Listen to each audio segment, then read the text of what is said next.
corruption in our healthcare system. So we all know that, or we all should know at this point, that the healthcare system in America is extremely, extremely corrupt. It's corrupt in the way that everything that's on our grocery store shelves is essentially poison, and the FDA doesn't regulate it on purpose so we can get sick, so the insurance companies can get rich off of us. Take a look at this comic here. A patient cured is a customer lost. First day of med school. Obviously, that's a comic. It's a joke, but it's essentially true. I'm going to share with you something a little personal. My wife is going to this thing called a functional medicine doctor. All right, with the goal of getting off of a prescription medicine. And guess what? This is a person. The doctor is a person who went to med school, who is a medical professional, but practices medicine in a way to cure diseases, not treat the symptoms. And guess what? This doctor, his practice, his business is not covered by insurance. What does that tell you?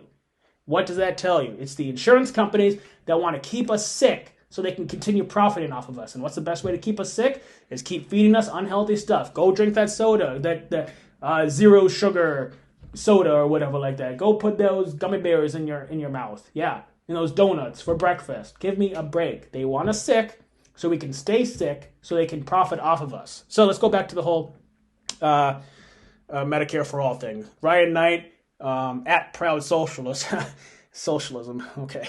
If you're wondering why several countries ban certain foods, it's because there are 3,000 untested chemicals that appear in our food. Yes, our own government is allowing these big corporations to put untested chemicals in our food, and it's not even the top story on the news.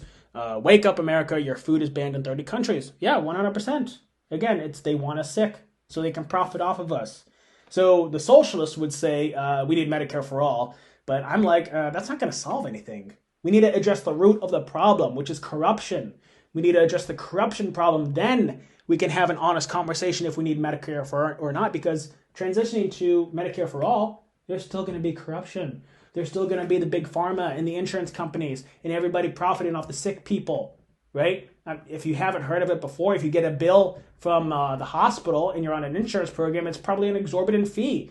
And then the insurance companies are like, oh, well, your copay is, 10% of that bill? But if you were paying cash and say you're not on an insurance program, the hospital would be like, oh, your payment is way less and smaller. It's a racket. It's an extortion racket, all right? It's so corrupt. It is unfortunately corrupt because there's so much potential that we can do for the American people if we got rid of that corruption.